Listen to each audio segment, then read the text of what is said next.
selamat datang di channel AA Strike. Selamat menikmati ceritanya, ya A. Diam, gak usah banyak bicara, Bu. Rasain ini biar sadar kalau kamu di sini itu cuma numpang. Seorang anak laki-laki berdiri membeku di depan rumahnya sendiri. Matanya tak percaya melihat ibunya disiram air sabun sambil berteriak lemah. "Andre, tolong ibu."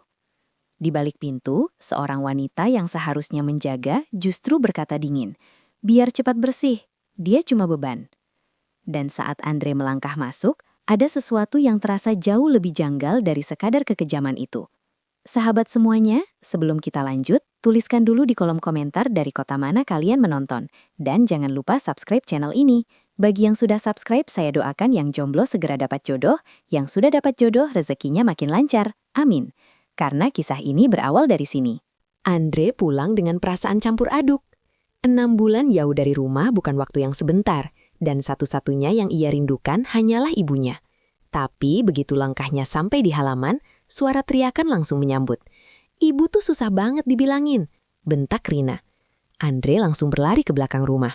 Di sana, ia melihat sesuatu yang membuat dadanya sesak. Ibunya duduk di kursi roda, basah kuyup. Tubuhnya gemetar, sementara Rina memegang ember kosong. "Ibu, kenapa ini?" Suara Andre bergetar. Ibunya hanya menatap kosong, lalu berbisik pelan. "Andre, dingin." Rina malah menghela napas kesal. "Aku capek, Dre. Ngurusin dia sendirian itu nggak gampang.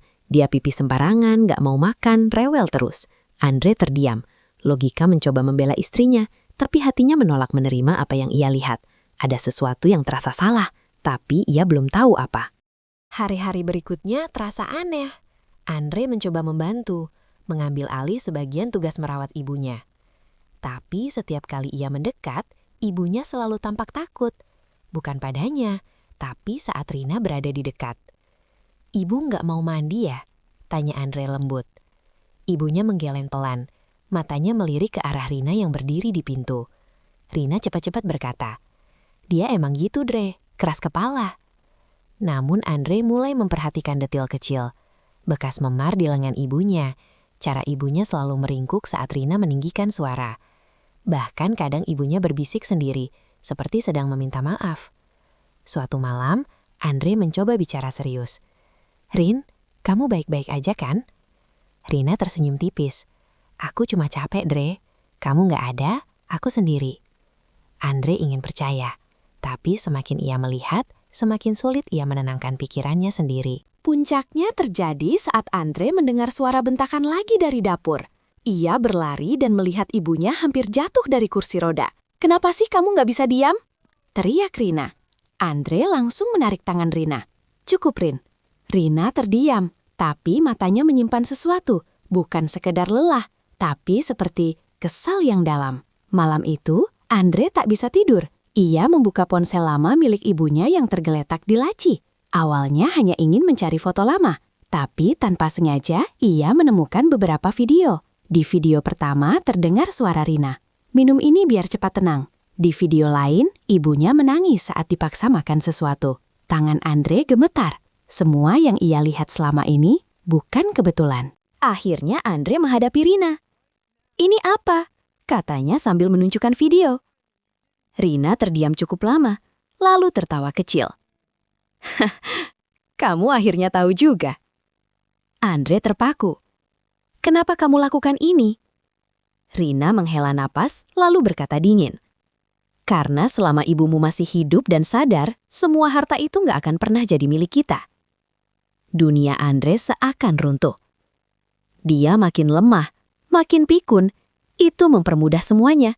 Lanjut Rina tanpa rasa bersalah. Andre tak percaya wanita yang ia cintai bisa berkata seperti itu. Semua kepedulian yang ia lihat selama ini ternyata hanya sandiwara. Dan yang paling menyakitkan, ibunya selama ini menderita diam-diam tanpa ada yang membela. Keesokan harinya, Andre membawa ibunya pergi dari rumah itu, tanpa banyak kata, tanpa menoleh ke belakang. Ibunya menggenggam tangannya erat, seperti takut ditinggalkan lagi. "Maaf ya Bu, Andre telat," bisiknya pelan. Ibunya tersenyum samar, walau matanya berkaca-kaca. Andre melaporkan semua yang terjadi. Prosesnya panjang, menyakitkan, tapi ia tahu ini harus dilakukan. Bukan hanya untuk keadilan, tapi untuk menebus rasa bersalahnya. Rumah yang dulu terasa hangat, kini kosong tanpa Rina. Tapi di sisi lain, Andre mulai membangun kembali hidupnya, perlahan dengan ibunya di sampingnya. Dan meski luka itu masih ada, setidaknya kini ia tahu satu hal. Keluarga bukan tentang siapa yang tinggal bersama, tapi siapa yang benar-benar menjaga.